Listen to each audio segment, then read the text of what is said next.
Good evening student, प्रज्ञान academy में आपका स्वागत है। आज हम लोग एनसीईआरटी के एक्सरसाइज नंबर 7.2 में क्वेश्चन नंबर 34 से लेकर के क्वेश्चन नंबर 39 तक के सॉल्यूशन को देखेंगे। पिछले वीडियो में हम लोग क्वेश्चन नंबर 33 तक किए थे। आज इस एक्सरसाइज को हम लोग खत्म करेंगे। क्वेश्चन नंबर 34 से लेकर के 39 जो लास्ट है, आज इसका हम लोग सॉल्यूशन देखेंगे। तो आइए देखते हैं क्वेश्चन नंबर 34 क्या कह रहा है। एक इंटीग्रल है, यह इंटीग्रल है integral of under square root tan x upon sin x into cos x dx। तो इसी को सॉल्व करना है। 34 का हम लोग सॉल्यूशन देखते हैं। ये चैप्टर है मेथड ऑफ सब्स्टिट्यूशन। इसमें देखना होगा कि ये इस इंटीग्रल का कौन सा टर्म को सपोज किया जाए ताकि उसको डिफरेंशिएट करने के बाद उसका कुछ टर्म्स इस इंटीग्रल में शामिल हो। यदि tan x और sec x के फॉर्म में रहे तो इंटीग्रल आसान हो जाता है। तो इसको ऐसा कर सकते हैं, integral of under square root tan x whole divided by sin x into cos x। यदि इसको भी tan x या sec x के फॉर्म में ले आया जाए तो इंटीग्रल थोड़ा आसान हो जाएगा। तो ऐसा कीजिए, इसमें cos x से आप मल्टीप्लाई कर दीजिए, ठीक है, और cos x से बैलेंस होने के लिए डिवाइड भी कर दीजिए, ठीक है। ऐसा इसलिए कर रहे हैं कि यहाँ sin x upon cos x tan x बन जाएगा और यहाँ हो जाएगा cos x into cos x, जो cos स्क्वायर x हो जाएगा, जो sec स्क्वायर x में चेंज हो जाएगा। तो इसको लिखा जा सकता है integral of tan x upon ये sin x और cos x को आप एक साथ ले लीजिए, जिसको डायरेक्ट लिख देते हैं tan x, क्योंकि sin x upon cos x को लिखा जाता है tan x।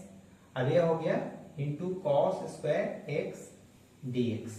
इसको लिखा जा सकता है integral of root under tan x into 1 by cos square x होता है sec स्क्वायर x अपॉन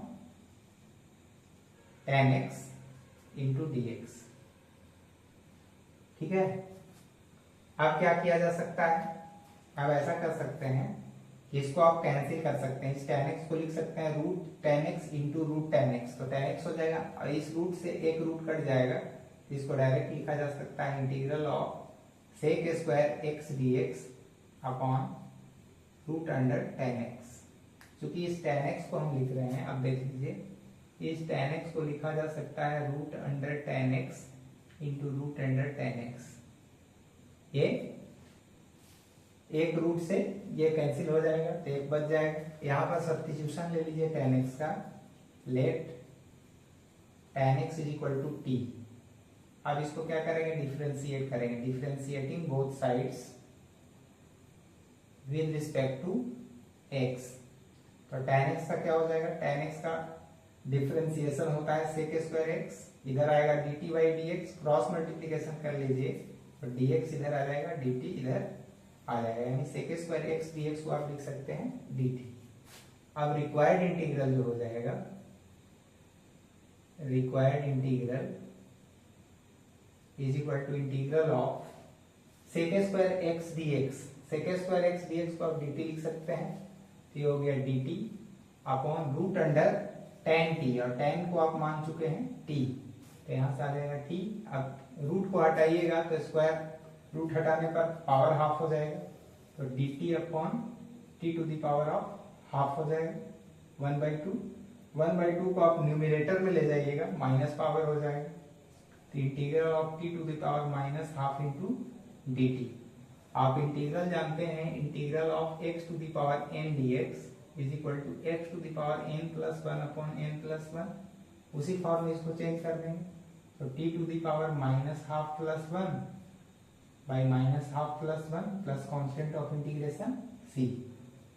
इसको सिंप्लीफाई कीजिएगा तो क्या आएगा, माइनस हाफ में प्लस करेंगे तो प्लस पावर आएगा प्लस हाफ, यहाँ से प्लस हाफ आएगा, जो ऊपर जाकर 2 हो जाएगा, 2 tan नहीं 2t, t to the power यहाँ से क्या आएगा, हाफ आएगा, plus constant of integration c। ये सब्ट्रैक्ट हो गया, 1 में हाफ, तो यहाँ हाफ पावर बच गया।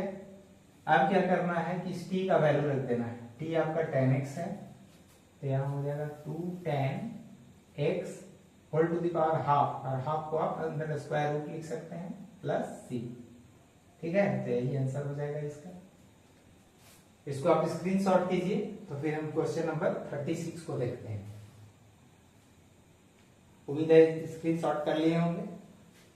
देखते हैं क्वेश्चन नंबर 35 देखिए क्या कह रहा है।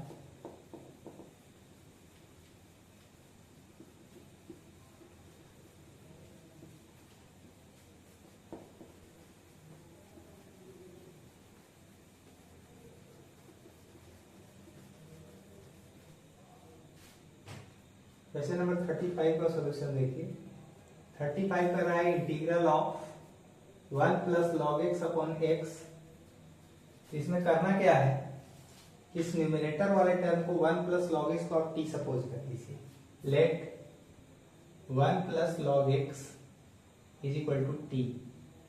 इसको डिफरेंशिएट कर लिया जाए, डिफरेंशिएटिंग बोथ साइड्स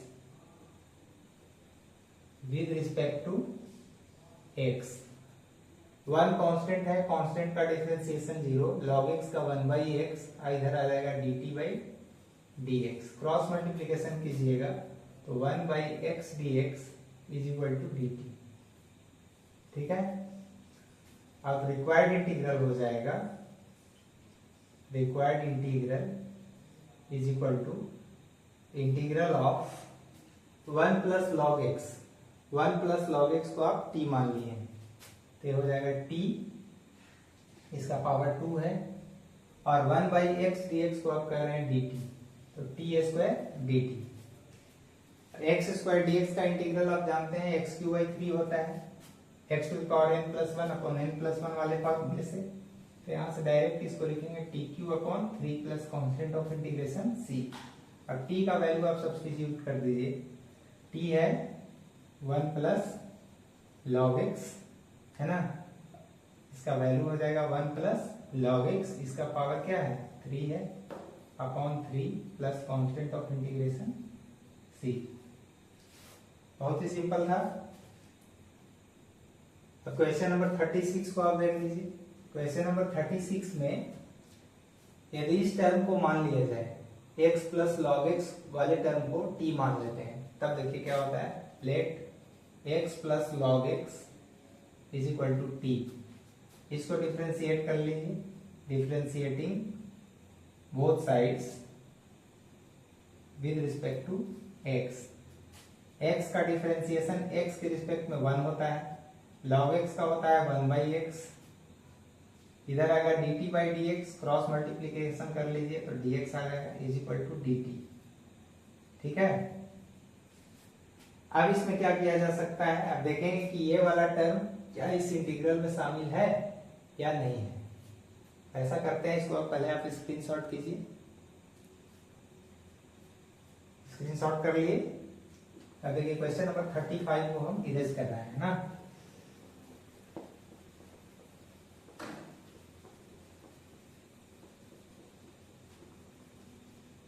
देखिए ये इंटीग्रल जो दिया हुआ है आप यहां लिख सकते हैं, required integral is equal to, यहां पर इसको और इसको एक साथ लिख लिया जाए, x plus 1 upon x into x plus log x whole square dx। अब इसमें अलग अलग डिवाइड करेंगे तो x से x में डिवाइड होगा 1 हो जाएगा, 1 प्लस 1 बाई एक्स dx ऐसा मिल जाएगा, जिसको आप dt कह रहे हैं। तो यहां से क्या हो जाएगा, इसको एक बार और ऐसा लिख लेते हैं, अलग अलग डिवाइड करने पर ऐसा आएगा, x plus log x whole square into dx ऐसा होगा। तो आप x plus 1 by x into dx को dt कर रहे हैं, और इस पूरे को आप माने हैं क्या t।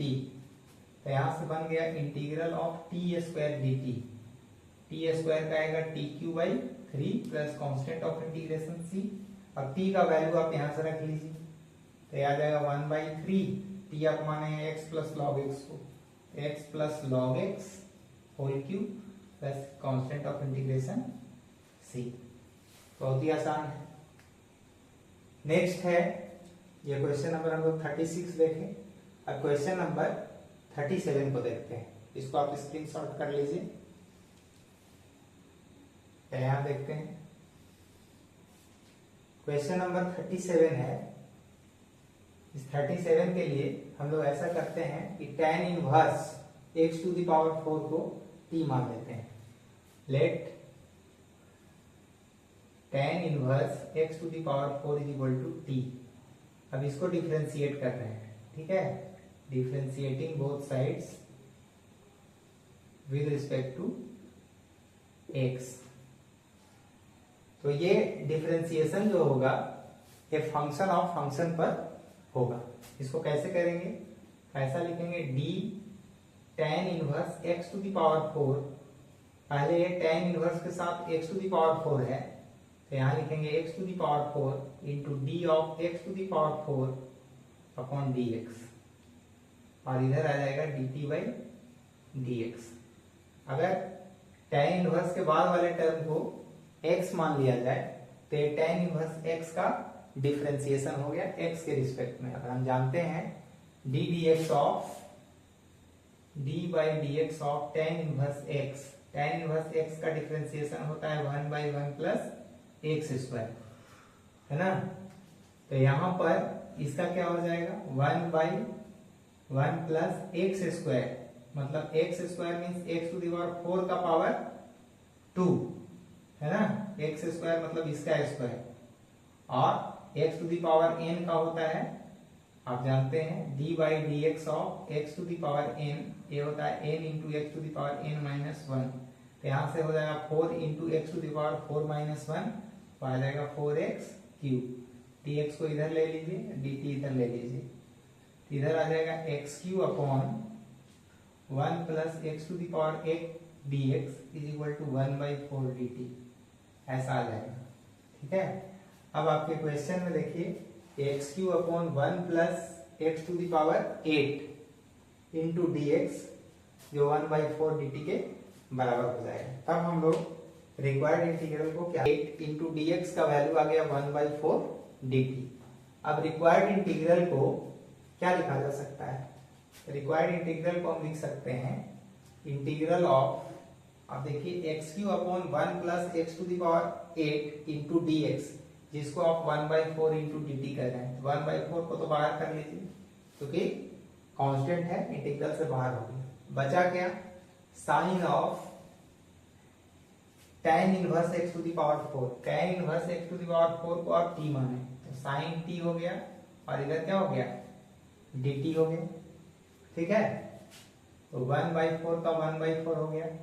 sin t का इंटीग्रल क्या होता है माइनस cos t, यहां से आ जाएगा माइनस cos t और plus constant of integration c, ये हो गया माइनस 1 बाई 4 cos, और t का वैल्यू आप यहां से रख दीजिए, t का वैल्यू हो गया tan inverse x to the power 4 plus constant of integration c, ठीक है। तो क्वेश्चन नंबर हम लोग 37 तक पहुंच गए। अब क्वेश्चन नंबर हम लोग 38 को देखेंगे।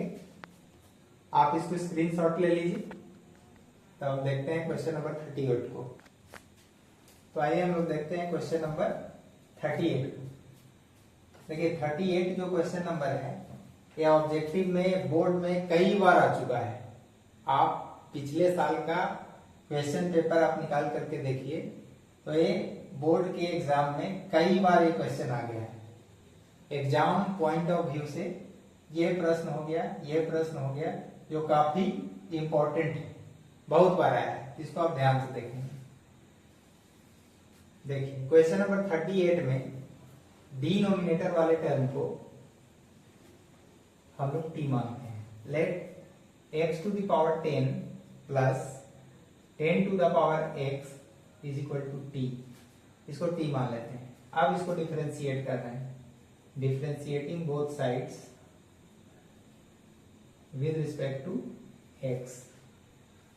आप यदि डिफरेंशिएशन पढ़े होंगे तो आपको पता होगा a to the power x का डिफरेंशिएशन क्या होता है। D D x of A to the power X is equal to A to the power X into log A, और D D x of x to the power N is equal to N into x to the power of N minus one. तो यहां से आप क्या लिख सकते हैं, D by D x of x to the power ten plus ten to the power x, और इधर आ जाएगा d t by D x. इसको अलग अलग डिफ्रेंशिएट करेंगे तो ऐसा फॉर्मूला में आ जाएगा D by D x of x to the power N, इसका फॉर्मूला आप जानते हैं N X to the power N minus one. एक और है D by D x of A to the power X, इसका होता है A to the power X into log A, ठीक है। उसी फॉर्मूले से इसको कर रहे हैं, तो ten N into x to the power N minus one, X ten minus one मतलब 9 हो जाएगा, और A to the power X का एक फॉर्म में है तो A to the power X into log A होता है, तो लॉग कितना हो जाएगा, इतना हो जाएगा। और इसके साथ क्या आ जाएगा, इसके साथ 10 है, इसका बेस ई ले सकते हैं, और इधर dx आ जाएगा इज इक्वल टू dt, ठीक है। अब आप रिक्वायर्ड इंटीग्रल को देखिए, required integral becomes integral of 10x to the power 9 plus 10 to the power x log 10 base e into dx is equal to dt। तो इस पूरे को न्यूमरेटर वाले टर्म को आप dt लिख सकते हैं, तो ये तो dt हो गया, और इस पूरे को आप क्या मान चुके हैं, t मान चुके हैं, तो t हो गया। और 1 बाई x का इंटीग्रल होता है log x, तो इसको क्या लिख सकते हैं आप, log mod t plus constant of integration c। अब t का वैल्यू आप रख दीजिए, t आप इसको माने हैं, तो क्या हो जाएगा log of mod x to the power 10 plus 10 to the power x plus constant of integration c। बहुत ही आसान था।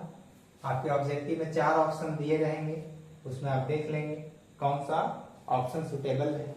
तो हम देख सकते हैं log x to the power 10 plus 10 to the power x plus constant of integration c। Last question जो है 39, उसको भी देख लिया जाए।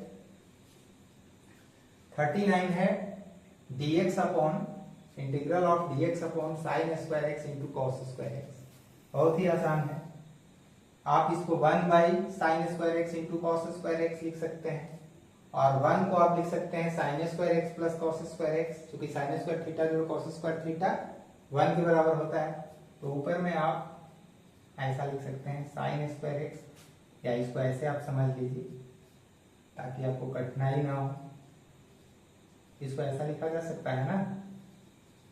अब इस 1 को हम ऐसा लिखना चाह रहे हैं, integral of sine square x plus cos square x whole divided by sine square x into cos square x into dx।